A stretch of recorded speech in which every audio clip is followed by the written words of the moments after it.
భక్తులందరికీ హరే కృష్ణ. పూరిలో శ్రీ జగన్నాథ స్వామి ఆయన యొక్క విశేషాల గురించి మనం చెప్పుకుంటున్నామండి. ఈరోజు జగన్నాథ స్వామి యొక్క భక్తుల గురించి చెప్పుకుంటాం. చాలామంది భక్తులు ఉన్నారండి. అందులో బలరామ దాస్ గురించి ఈరోజు చెప్పుకుంటాం. బలరామ దాసు చాలా గొప్ప భక్తులు. ఆయన కవి కూడా. ఆయన అద్భుతంగా భగవంతుని యొక్క లీల గురించి వర్ణించి పాడారు కూడా. ఆయన రాసిన చాలా కవితలు కూడా ఒరిస్సా భాషలో చాలా ప్రసిద్ధం. ఈ బలరామ దాసు 500 సంవత్సరాల క్రితం ప్రతాపరుద్రుడు అనే గొప్ప మహారాజు పరిపాలించేవారు ఒరిస్సాని. శ్రీ చైతన్య మహాప్రభుల వారి యొక్క సమయంలో, ఆ సమయంలోనే జగన్నాథ స్వామికి చాలామంది భక్తులు ఉన్నారు. అందులో బలరామ దాసు అనే గొప్ప భక్తుల గురించి ఈరోజు చెప్పుకుంటాం. బలరామ దాసు ప్రతినిత్యం స్వామిని దర్శించేవారు. ప్రతినిత్యం స్వామి యొక్క గుణాలని గానం చేసేవారు, వర్ణించేవారు, గానం చేసేవారు. ప్రతినిత్యం జగన్నాథ మందిరంలో స్వామికి శయనం తర్వాత శయనిస్తారు. ఎప్పుడైతే అన్ని సేవలు అయిపోయిన తర్వాత శయన ఆరతి అని ఉంటుంది. పవలింపు సేవ అని అంటారు. పవలింపు సేవ పవలించే సమయంలో హారతి ఇస్తారు. దాన్ని శయన హారతి అని అంటారు. అయిపోయిన తర్వాత ద్వారం కట్టేస్తారు. అందరూ బయటికి వెళ్ళిపోతారు. బలరాముడు కూడా, ఈ బలరామ దాసు లోపలికి వెళ్ళారు, స్వామిని దర్శించారు. ఇక శయనార్తి దర్శించిన తర్వాత బయటకు వచ్చేసారు. బయటకు వచ్చిన తర్వాత కూడా అందరూ వెళ్ళిపోయిన తర్వాత కూడా ద్వారం దగ్గర సింహద్వారం అని అంటారు. ద్వారానికి ఇటువైపున అటువైపున 2 సింహాలు ఉంటాయి. దాన్ని సింహద్వారం అంటారు. జగన్నాథపురి మందిరానికి 4 ద్వారాలు ఉన్నాయి. సింహద్వారం, హాతీ ద్వారం, ఏనుగులు ఉంటాయి. హాతీ ద్వారం, వ్యాఘ్రద్వారం, పులులు ఉంటాయి, 2 పులులు, వ్యాఘ్రద్వారం. 4వది హస్వద్వారం, 2 గుర్రాలు ఉంటాయి. ఇలా 4 ద్వారాలు పూరి మందిరానికి. సింహద్వారం ఇది మెయిన్ గేట్ అనమాట, మెయిన్ ద్వారం. అందరు వెళ్ళిపోయారు. బలరామ దాసు మెయిన్ సింహద్వారం దగ్గర కూర్చొని స్వామి యొక్క గుణాన్ని గానం చేస్తున్నారు. ఆ సమయంలో ఏం జరిగింది? ఒక 2 పిల్లలు, ఎవరో కాదు, కృష్ణుడు, బలరాముడు, మందిరం యొక్క పహరీ గోడ దూకి వెళ్తున్నారు. ఈయన కంట్లో పడ్డారు. వారిద్దరు ఎలా ఉన్నారు? ఒక ఆయన నీలమేఘశ్యాముడు, ఇంకొక ఆయన కర్పూరంలా తెల్లగా ఉన్నారు. ఈ నీలమేఘశ్యామ రంగులో ఉన్న ఆయన పీతాంబరం వేసుకున్నారు. పీతాంబరం ధోతి, ఉత్తరి, అద్భుతమైన కౌస్తుభమణి, చందన చర్చితమైన దేహము, రింగులు జుట్టు, నల్లని కురువులు, ఎర్రని పెదాలు, ఇలా పద్మం లాంటి పెద్ద పెద్ద కాళ్ళు స్వామికి. అలాగే బలరాముడు కూడా. బలరాముడు నీలాంబరధారి. స్వామి యొక్క దేహం యొక్క రంగు లాంటి బట్టలు వేసుకుంటారు బలరాముడు. ఇలా 2 పిల్లలు అత్యంత సౌందర్యంగా ఉన్నారు. బలరామ దాసుడు బయట స్వామి గుణాలు గానం చేస్తూ కూర్చున్నారు. ఆ సమయంలో 2 పిల్లలు జగన్నాథ మందిరం పహాడీ గోడ దూకి వెళ్తున్నారు. బలరామ దాసు చూశారు. ఎక్కడికి వెళ్తున్నారు వీరిద్దరు? గుర్తుపట్టేశారు, వీరిద్దరు ఎవరో కాదు, కృష్ణుడు, బలరాముడు. సరే, ఎక్కడికి వెళ్తున్నారు? ఏమో తెలియదు. అక్కడే కూర్చున్నారు. కొద్దిసేపు అయిన తర్వాత వాళ్ళిద్దరూ మళ్ళీ వచ్చారు. వచ్చేటప్పుడు 2 కూడా పాన్ అంటే ఆకు ఒక్క, కిల్లి అని కూడా అంటారు, రకరకాల మసాలాలతోటి ఆ యొక్క తమలపాకు పైన రకరకాల మసాలా వేసి తయారు చేస్తారు, నములుతూ ఉంటారు ప్రసాదం తీసుకున్న తర్వాత. ఇద్దరు కూడా నములుతూ వస్తున్నారు. ఎలా వచ్చారో దూకి అలాగే నములుతూ నములుతూ ఎర్రటి పెదాలు, ఆకు ఒక నవలే వాళ్ళని చూడగానే తెలిసిపోతుంది వీడు పాన్ నవ్వులుతున్నాడని. వాళ్ళిద్దరూ నవ్వులుతూ నవ్వులుతూ ఎలా వచ్చారో అలాగా గోడెక్కేసి లోపలికి వెళ్ళిపోయారు. బలరాం దాస్ చూశారు, ఇదేంటి ఇది, వస్తున్నారు వెళ్ళిపోతున్నారు ఎక్కడికో, మళ్ళీ వెళ్ళేటప్పుడు లోపలికి వెళ్ళేటప్పుడు ఆకోక నవ్వులుతూ నవ్వులుతూ గోడెక్కేసి లోపలికి వెళ్ళిపోతున్నారు. ఇలా 3 రోజులు 4 రోజులు బలరాం దాస్ చూశారు. సరే వీళ్ళిద్దరు ఎక్కడికి వెళ్తున్నారు చూద్దాం ఈసారి అని అనుకున్నారు. ఇద్దరు కూడా మెల్లగా వెనక వెనక బలరాం దాస్ వెళ్ళారు. కృష్ణుడు బలరాముడు వెళ్తున్నారు. ఒక అమ్మే ఒక షాపు, ఒక దుకాణం, ఒక కొట్టు ఆయన ఎవరు, ప్రభుదాసు అనే ఆయన కూడా గొప్ప భక్తుడు. కృష్ణుడు బలరాముడు రోజు ఆయన దగ్గరికి వెళ్ళేవారు. అక్కడి నుంచి ఈ ఆకు తీసుకొని పాన్ తీసుకొని నములుతూ వెళ్ళిపోతున్నారు.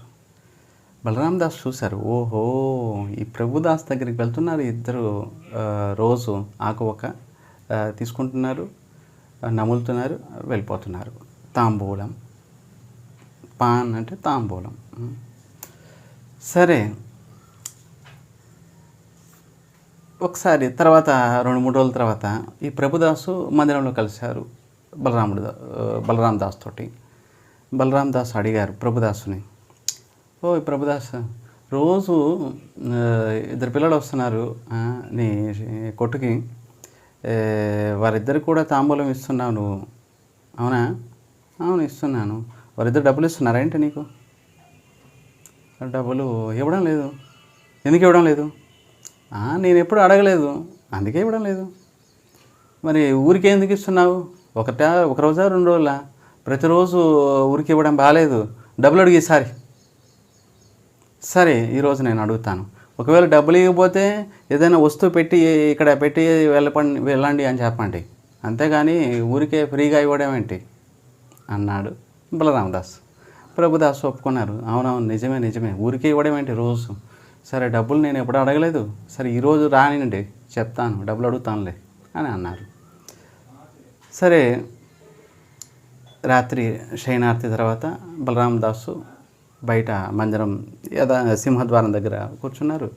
యథాతథంగా కృష్ణుడు బలరాముడు గోడ దూకేసి ప్రభుదాస్ దగ్గరికి వెళ్ళారు. ఈరోజు ఏం జరుగుతుంది?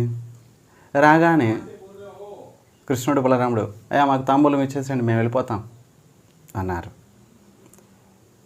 డబ్బులు ఇవ్వండి, డబ్బులు ఇవ్వకపోతే నేను ఇవ్వను అన్నారు ప్రభుదాస్. వెంటనే కృష్ణుడు బలరాముడు వీరిద్దరిలో కృష్ణుడు ఇలా చూశాడు, అవును ఎప్పుడు డబ్బులు అడిగావు, మరి ఈసారి ఏంటి డబ్బులు అడుగుతున్నావు? నిజానికి నువ్వు డబ్బులు అడుగుతావని మేమన్నా అనుకున్నావా ఏంటి ముందేమన్నా? మా దగ్గర డబ్బులు లేవు. డబ్బులు లేవంటే కుదరదు, డబ్బులు ఇస్తేనే నేను తాంబూలం ఇస్తాను. అయితే ఈరోజు డబ్బులు అడుగుతారని మాకేమో ఎలా తెలుస్తుంది? సరే రేపు తీసుకొస్తాంలేండి మేము డబ్బులు, ఈసారికి ఇచ్చేసేయండి తాంబూలం. లేదు అలా కుదరదండి. అయితే మీరు ఏదో ఒక వస్తువు పెట్టేసండి, మీ ఉంగరాలు లేకపోతే మీ హారము లేకపోతే ఏదో ఒకటి మీ వస్తువు పెట్టండి, రేపు డబ్బులు ఇచ్చి తీసుకోండి. కృష్ణుడు అన్నారు, సరే డబ్బులు మా దగ్గర లేవు, సరే తాంబూలం ఫ్రీగా ఇవ్వనంటున్నావు, సరే నీతో మాకెందుకు గొడవ, నా ఉత్తరి నీ దగ్గర పెట్టుకో, రేపు డబ్బులు ఇచ్చి తీసుకుంటానులే అని అన్నాడు కృష్ణుడు. సరే మీరు మీ ఇష్టం ఏదో ఒకటి పెట్టండి, లేకపోతే ఊరికే నేను తాంబూలం ఇవ్వను.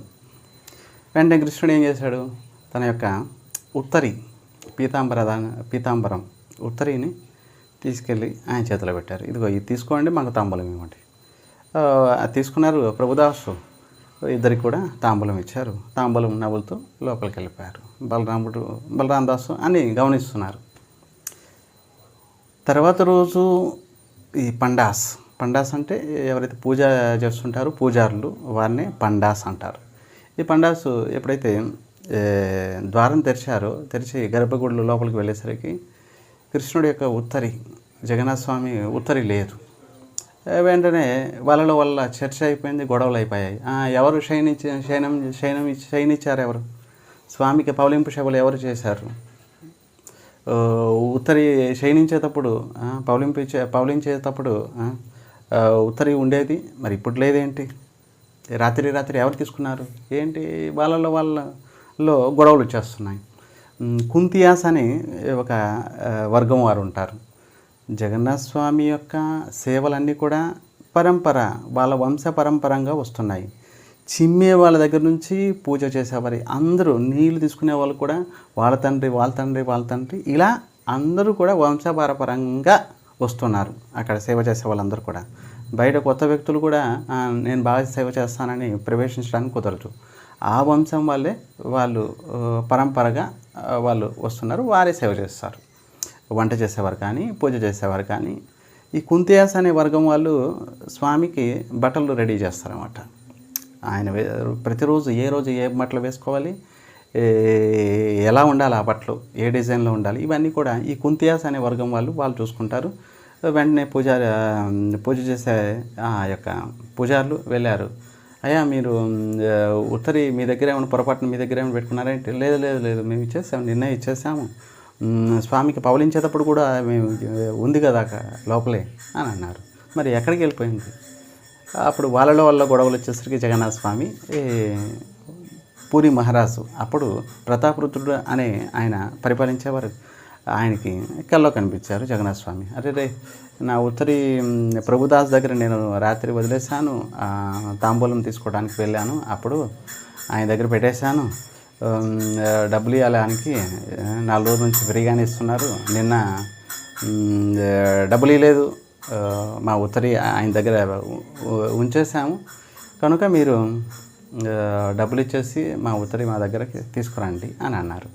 వెంటనే ప్రతాపరుద్రుడు మహారాజు వెంటనే బయలుదేరారు ప్రభుదాస్ దగ్గరికి. బలరామదాసు అందరూ బయలుదేరారు. చూడండి, భగవంతుడి యొక్క మహిమ గుణాలని సర్వత్రా ప్రచారం చేస్తారు భక్తులు. భక్తుల యొక్క మహిమని సర్వత్రా ప్రచారం చేస్తారు భగవంతుడు స్వయంగా. ఈ ప్రభుదాస్ గురించి, బలరాం దాస్ గురించి, ఇలా బోల్డంతమంది భక్తుల గురించి మనకి ఎలా తెలుస్తుంది? భగవంతుడే ప్రచారం చేస్తాడు భక్తుల గురించి. ఎలా భగవంతుడి గురించి మనకి ఎలా తెలుస్తుంది? భక్తులే ప్రచారం చేస్తారు భగవంతుడి గురించి.